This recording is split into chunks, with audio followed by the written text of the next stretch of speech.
I just happen to come up hard. I just come from the poet's part.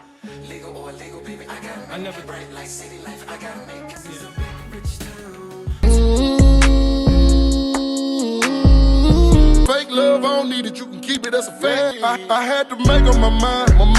I took that weight on my shoulders. I done been down. Well, how does it all go back to Diddy? Well, Lou Taylor started her management career at a place called Davamos, who had a contract with Uptown Records where Diddy worked at. And you know how they say birds of a feather flock together? It's no secret to Britney Spears fans that Lou Taylor has been trying to get in control of her estate for a very long time. And I'm gonna make it make sense for y'all in just a little while. Because let's not lie and kick it like Britney Spears wasn't that girl. Like, she didn't have the 90s and the early 2000s on lock. Like, she shouldn't have been top-notch honcho head bitch in charge these days. Because if we gonna be anything, let's be for real that Britney Spears was that girl, and I expected her to go to heights that no other artist had ever been. And not just because she was a white girl, but only because she was really good at what she did. She looked good doing it, she sounded good doing it, she looked happy doing it, and she was making so much money just being Britney Spears. And then it just seemed like it all went to ish when her dad and Lou Taylor got involved. Because the industry really be so hard on these artists, you guys. They have to go through a lot of loopholes to be great in order to give us great entertainment. And then it's like the moment that they are regular people and they are having a breakdown or having a disagreement with their team or their family, or they're in their feelings or emotions or on their period or whatever the case may be, they just not feeling up to their best. And instead of someone taking advantage of them, it's like because they're celebrities, they're not offered any grace as human beings. These celebrities are flushed with all of this fame and notoriety and cash, and then the people judge them when they are using the money, when they're utilizing it. And it's probably a lot of partying involved, but doesn't that come with being a celebrity and an entertainer? I can go on and on about how Britney Spears was that it girl, but I'm going to just stop it right there. And I just wanted to reiterate that Britney Spears really had her whole life going for her. And I feel like her first mistake was when she hooked up with Paris Hilton. Funny though that, you know, just by me doing the baby video with my belly showing or whatever. I mean, I love Backstreet Boys and NSYNC, but when they're doing all those thrusts on the stage and when they're making out with the microphone thing, no one says anything about that. But when I'm just showing a little belly, everyone's like, double standard. Guys can do whatever they want. And girls got to be very careful. Because y'all remember Britney Spears, she appeared in Mickey Mouse Club alongside Christina Aguilera as well as Justin Timberlake. And then she rose to fame with her solo career. She was doing amazing. Because couldn't nobody tell me nothing up in my room listening to Britney Spears, Baby One More Time, or Christina Aguilera, Genie in a Bottle. Y'all couldn't tell me nothing about myself. And Britney Spears being new in the industry and not knowing what to look out for, running across the paths of Paris Hilton, who was also in cahoots with Diddy on the back end. And y'all know Paris Hilton, her family comes from money. They own Hilton Hotels. And Nicole Richie, she got her people in the industry, and so she got old family money as well. These are the people in the industry who don't technically have any talents, but they just have notoriety and fame, and they built their empires off of brand deals and business ventures. And as far as someone like Britney Spears, who actually has talent, can sing, can dance, can do the whole 9 yards, I feel like that would make the people around Britney Spears jealous of her.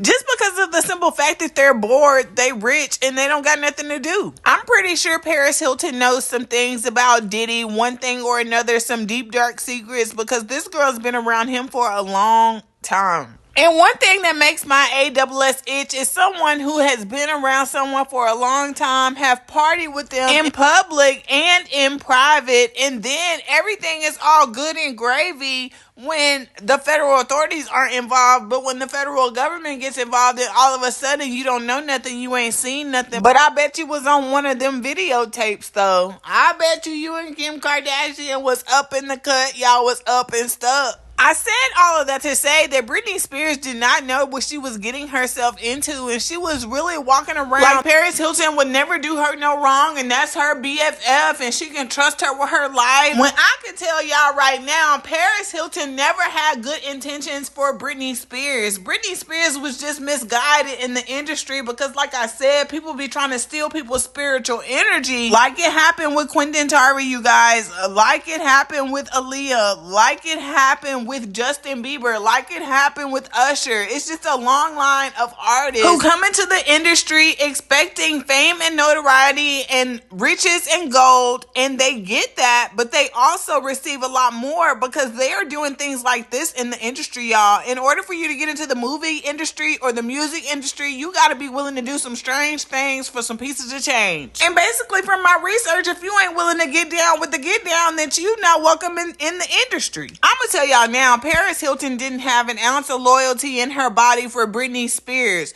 Who she was loyal to, though, was Kim Kardashian. That was her best friend. I wasn't even around back in the day, and I can tell you what happened. Britney Spears got famous in the industry. People was hearing about her on the come up. Paris Hilton, Lindsay Lohan, and Kim Kardashian latched on to her as BFFs in the industry. She was still performing for a little while, doing her thing, you guys, and then she got into it with the wrong crowd. Paris Hilton put her in touch with Diddy, y'all, and this was back in the day when Diddy was slanging Cassie around the hallways. Britney Spears didn't even realize that she was sitting right in the lion's den, y'all. She was literally partying with the devil, y'all, not even having a clue who she was even hanging around. She didn't even know. Just poor Britney Spears. She didn't even know. Britney Spears was oblivious to the plot that was at hand. Diddy had already got Cassie. He already had his claws in Cassie from the moment Cassie came into the industry, y'all. He put his claws into her. He manipulated her. He gaslit her mentally, physically, emotionally, abused her, y'all. And hey, who's to say Britney Spears didn't know? Who's to say she didn't hear anything through the grapevine about Diddy putting hands on Cassie or how he treated Cassie or whatever the case may be? Who's to say she didn't know? Maybe she knew and she just didn't care because it wasn't happening to her and it wasn't her life and she didn't have to go home with him. So why was it anything for her to care about? And I understand that aspect as well. And I ain't gonna sit up here and lie to y'all and tell y'all that I read Britney Spears' book. I tried to get it, but I ended up not even buying the book. So I really don't know word for word what she said in her book, but I do know that she wrote about certain celebrities and certain situations that was going on in her life at the time and how she feels like that she was sabotaged in the music industry and that Diddy basically set her up and helped Paris Hilton get her hooked on those drugs, you guys. And that basically was it for Britney Spears, because for Britney Spears to get a hold to some stuff that she really ain't got no business doing because she in the music industry, so they doing all types of ketamine and GHB and Tunchi and all that other stuff. She getting a hold to that stuff, y'all. 9 times out of 10, she bound to go damn crazy.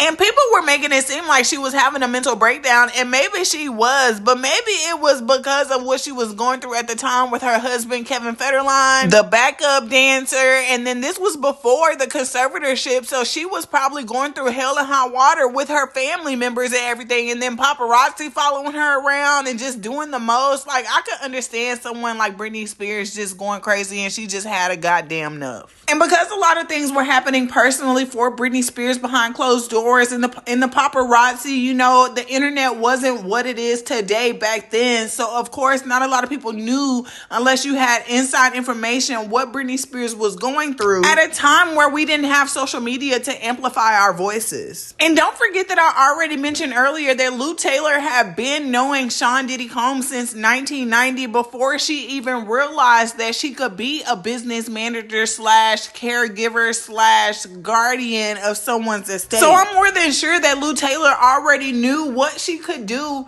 if she had her hands wrapped up in Britney Spears' estate, you guys. And she used the fact that Britney Spears was spiraling out of control in the tabloids and everything like that, you guys. And what was creepy was Lou Taylor had plotted on Britney Spears and had already been trying to reach out to Britney Spears after finding her information from someone else in the industry. And doesn't that seem fishy? Because Lou Taylor has already been in touch with Diddy. Britney Spears has already been at these Diddy parties. So Lou Taylor has inside information that Britney Spears has been on drugs. She's been doing all these extracurricular activities. Maybe this is adhering to the fact that she's having a mental breakdown. And so Britney Spears does one last show, and this is between the time that she's going through her divorce with Kevin. Kevin is trying to take the kids. Her daddy is tripping. Everybody tripping. Everybody got something to say. More money, more problems. Y'all know how it goes. And what is crazy that a lot of people don't know is Britney Spears stated that she was at a Diddy party the night before her VMAs performance where she messed up and everybody made a ridicule of her. It's Britney, bitch. It's Britney, bitch. You're looking for trouble?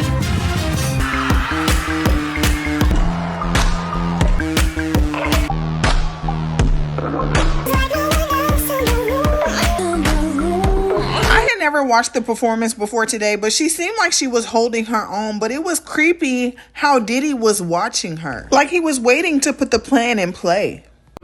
Black Star, most deaf quietly. Good, so them bad hoes try me. They try me. This is Martin Luther King in the club. King does.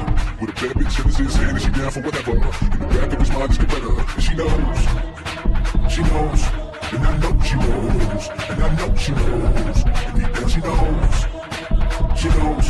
And I know she knows. And I know she knows. We alright. Alright. Alright. Alright. Can't believe what you want from me. We alright.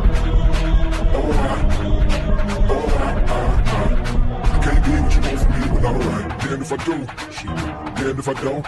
It seems that this sabotage may have happened because in those years, Britney was selling more than all of the artists of the time, even Beyonce. And after she felt like that they sabotaged her performance at the VMAs, you guys, she said that she ended up cutting off her hair that same year. In her memoir, The Woman in Me, she said that she did that as a way to push back against feeling like people wanted a piece of her. She also said that she had been the target of constant paparazzi attention and gossip since she was a teenager. And the incident was captured on camera by paparazzi and became an infamous pop culture moment, and it also contributed to a media narrative that Spears was becoming erratic, which led to welfare checks and psychiatric holds in the early 2008s. Also in 2007, you guys, in July to be exact, there was an email that was floating around on the blast.com, you guys, and they said that it was an actual email from Britney Spears to her attorney about Lou Taylor before she even knew who Lou Taylor was. The email is dated Tuesday, July 10th of 2007 at 8:07, you guys, from Britney Spears. It says, Gary, since you are my lawyer, even though I don't know if you are really trying to protect me or not, but there is a crazy lady, Lou Taylor, that has been sending stuff to my house. How did she get my address and why can't you stop her? I don't know her. She is a stalker. She is really terrifying me and my babies. If she knows where I live, then she can just show up here. She sent me a fucking pink hat and she is writing letters like she is my mother. She has been stalking me since Malibu and it needs to stop because I don't have security, and Sam refuses to stay over every night because he has 1,000 dogs to go feed, and I have my babies and Landon, and she keeps saying I am possessed and that she needs to come and kill these spirits. I am asking you for help, please. The gated community cannot or will not keep stalker mail from reaching my front door. The maid let the FedEx guy in, and that's how this hat got here. We told her 1,000,000 times to leave me alone, and now she is saying she is going to go visit my drunk ucking father in Kentwood. I don't care about him, but she could easily find my mother and hurt her. What am I supposed to do when Sam is not here? I am scared. Can you call him and tell him how important it is that he needs to stay here every night, because it's like no one is listening to me. And now she sent me pictures of her and a man and butterflies, and she is really crazy. Do you care about me? Because I cannot sign your checks if I am ... And then she went on to sign it, your client, Britney Jean Spears. And in 2008, Lou Taylor did just that and convinced Britney Spears' dad, Jamie, to put her under a conservatorship. Diddy had been trying to get to Bieber for a minute, and his management was backing him off. But it wasn't until Usher took over management and had guardianship and gave temporary guardianship to the diddler for 48 hours. Lou Taylor's usual targets for her conservatorship are people who are going through situations and mental health issues or substance issues, and these celebrities can be easily forced into 5150 holds and incarcerated in a hospital against their will. But that isn't the worst thing that can happen to these celebrities, you guys. With them being on that hold in the hospital means that their constitutional rights are waived and they can't get an attorney or due process. And this presents a perfect opportunity for people like Lou Taylor to easily railroad them into a conservatorship, and this is how they also control celebrities. It's also believed that Lou Taylor's vast connections allows for her to manipulate a celebrity's image in order to force them into a conservatorship. The press, the doctors, the lawyers, the insiders of the targeted celebrity's estate are then influenced more by Lou Taylor to make it look good on her. It was initially suggested that Britney Spears be placed into a temporary conservatorship. However, that kept getting reset over and over until it was finally made permanent, giving Britney Spears' father full control of her estate and giving Lou Taylor complete control over all of Britney Spears' businesses.